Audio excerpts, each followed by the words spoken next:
What if I told you that 90% of your life problems aren't because of bad luck or bad circumstances or even bad genes? 90% of your life problems are because you're ignoring these 11 life lessons. Let me tell you a story. Actually, I'll tell you a couple of stories. The first story is about regret. The regrets that I had when I realized I landed into retirement in a super, super unhealthy situation. I was drinking a lot. I was entertaining clients. That's how I always justified that. I was eating unhealthy. I had 6 kids and 3 of them were graduating from college and high school, and I was always on the run. That's how I justified that. I had lost connections with many friends, but I was a busy working mom, and by the way, that's how I justified that. But I really wasn't paying attention to what was going to make me successful for the next 20 or 30 years. So I was in a yoga class one day, and this kind of dovetails into story number 2, where I had a massive realization about a couple of things. I'm in a hot yoga class for 90 minutes, and you know what that's like. It's you versus your mat. There's no competition with anybody else. It's you versus your mat. And it is usually, for me, an absolutely surreal experience. I got into one of those poses where my emotions started getting the best of me. And I started getting very emotional in this class. I was working through. It's 112 degrees. I'm sweating. I'm crying. And I'm realizing that outside of not paying attention to and regretting not paying attention to my physical well-being, I had the realization at that moment I also didn't pay attention to my emotional well-being, and it just hit me. Leads into kind of the third part of the story, and that's the transformation. I started focusing on small daily practices, small little things that I could control throughout the day, making incremental changes in what I ate, what I drank, how I moved my body, who I spent my time with, to create a transformative discovery phase of my life. Not even going to call it retirement anymore. It's just a discovery phase. Now, what happens? And I told you how I justified a few things, but what happens to the vast majority of people? You know, research says that people start to ignore your vitality signs, right? You mistake aging for this inevitable decline and you just fall into it. I'm getting older, I'm not going to be able to do this. I'm getting older, I'm not going to be able to wear that. I'm getting older, I'm not going to be able to feel that good. So we kind of fall into this common trap where we just ignore the vitality signals that are coming our way. And we fall into the trap of what social media and marketing and advertising firms want to tell us about aging. The second big trap that I find that people fall into, and I've had a lot of conversations with women about this, is this theory that Mark and I have created on retirement drift. Losing your momentum without even noticing. You know, settling for a survival mode as opposed to a growth mode without making that conscious decision. You know, believing this is just what retirement looks like. And it looks like watching TV during the day, drinking with my girlfriends or neighbors at night and rinse and repeat, not really stretching myself, not really contributing. That is a false bravado. Retirement drift is a real thing, and you have to be able to catch yourself. I'd like you to think of a new perspective, one that you declare that vitality is non-negotiable, that health is a gateway to everything else. It is your number one thing. If you do that well, if you nail your health and wellness, everything else will fall into place. That moving your body is essential every day. These are little changes in perspective that you can make as you learn the lessons that are going to help you propel yourself into this phase of life. So let's talk about the 11 takeaways. And remember, I said 90% of your problems is because you're not focusing on these 11 things. So let's get to the 11. The first thing is move your body every day, every single day. If it's pouring rain outside, if it's thunder and lightning, if you're in the middle of a hurricane, you can still move your body. jumping jacks, body push-ups, yoga. You know, you get an app on your phone, move your body. I played golf the other week with an 89-year-old woman who beat me, by the way, by a ton of strokes.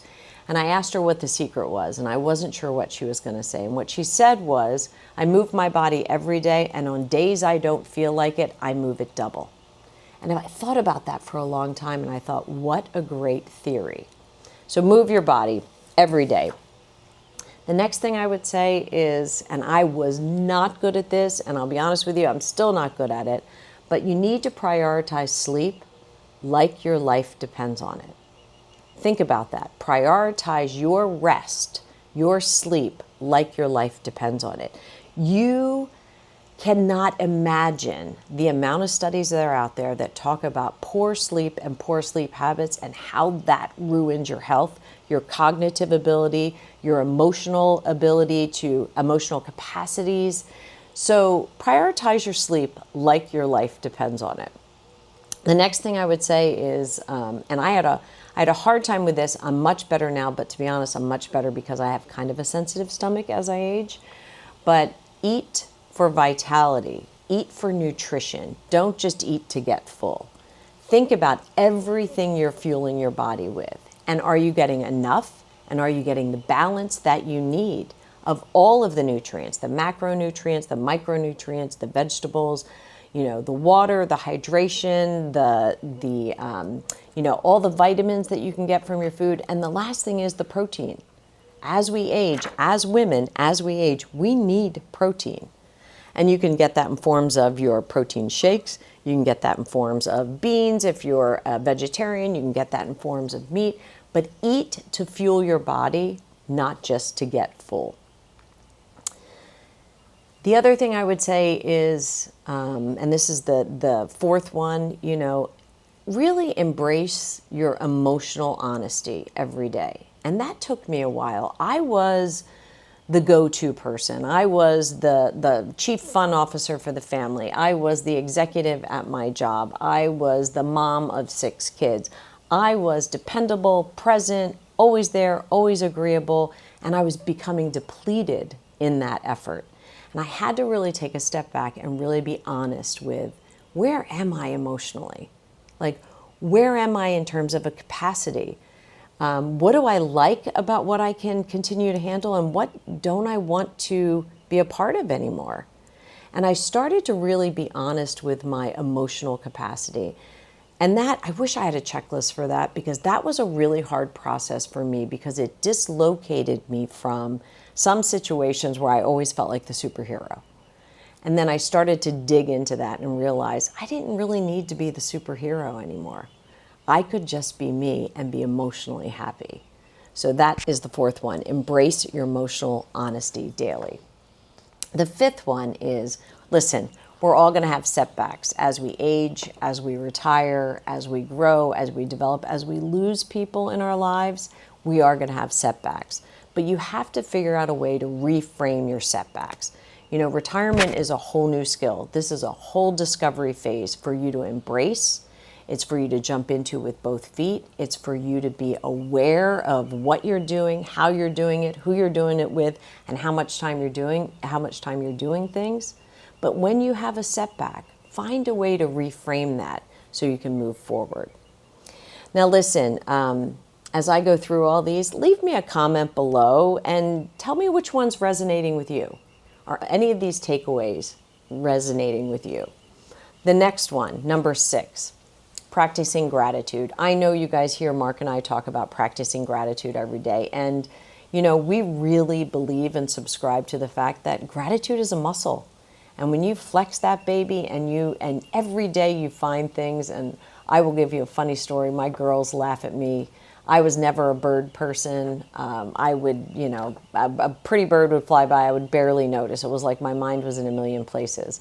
Ever since I've retired, I can tell you about a lot of the birds that come by to visit us when we're out on the boat or out on the lanai. I take such joy and gratitude in little things that are done. I just went away with my girls for my 60th birthday. I took them away, the 3 of them, just the 4 of us, spending time. And I could cry. I was so grateful for the fact that they gave me a week. They gave me 5 full work days out of their lives to celebrate and spend the time with me. I don't know that I could ever be so grateful. And practicing that gratitude also shows your children, your friends, your family, the people around you, all that you're grateful for, and it opens their eyes to what they're grateful for as well. The next thing, I went on a yoga retreat years ago, and the morning of this yoga retreat was silence. It was a silent morning, every morning. And I thought, oh, I don't know if I can do this. I'm kind of chatty. I get my coffee. I'm kind of a talker.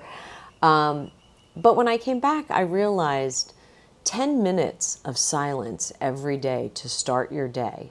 You know, get up in the morning, I grab my coffee, I take Ruby outside, Mark's still at the gym, I come back in, I read my scripture, and I have 10 minutes of pure silence.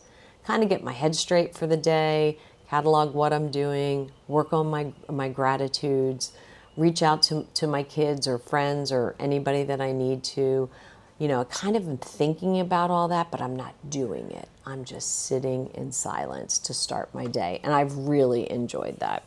Number 8 is building these micro moments of awe. Mark's younger brother, Chuck, who's no longer with us, unfortunately, he passed of ALS.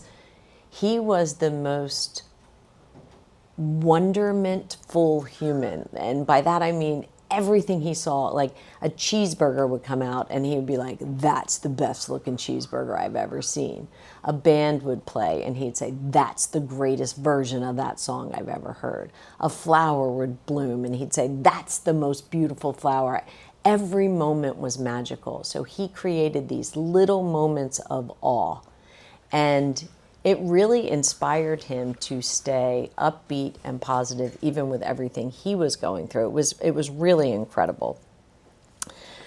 The next thing has been a hard one for me, and I actually did a little bit of I think I did one of my videos on this recently, but you know, there is power in the word no. And Mark always says, don't forget, no is a full sentence. There is power in saying no to things that no longer align to you.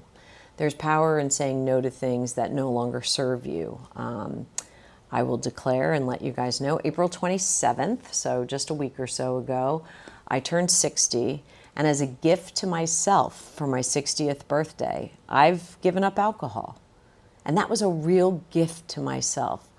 I don't know why. I was still having a glass of wine every now and then. I didn't drink much, so it's not like I'm giving up, you know, a daily habit.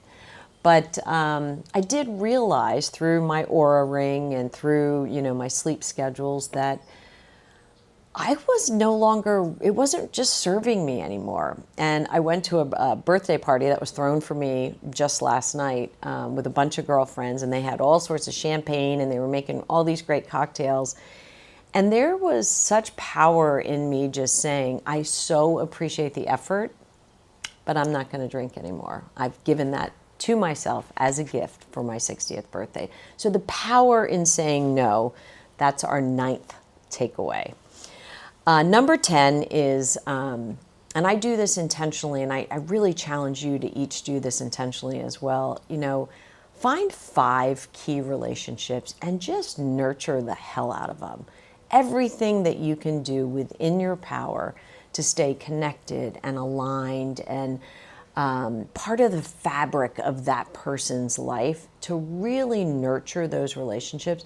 It comes back to you in spades in the way that you feel, in the way that you act, in the way that you can move through the next 20 years. Just pick 5 key relationships to nurture. And the last one, and I know I'll get pushback on this, so bring it on. Really create a vision for what you want out of this phase of life. Not what you and your partner want, not what you think people want for you, but what do you really want out of this phase of life? What's going to have you reflect 10 years from now, 20 years from now, and say, I really crushed it. With intentional behavior, with habits, with routines, with boundaries, with all the things that are woven through what we talked about today. How are you going to do that You need to create a vision for this phase of your life, for the next 10 or 20 years. Now, if you like this video, please leave some comments below. But also, if you like this video, watch this one next. Tips to reignite your marriage. I think you'll like it.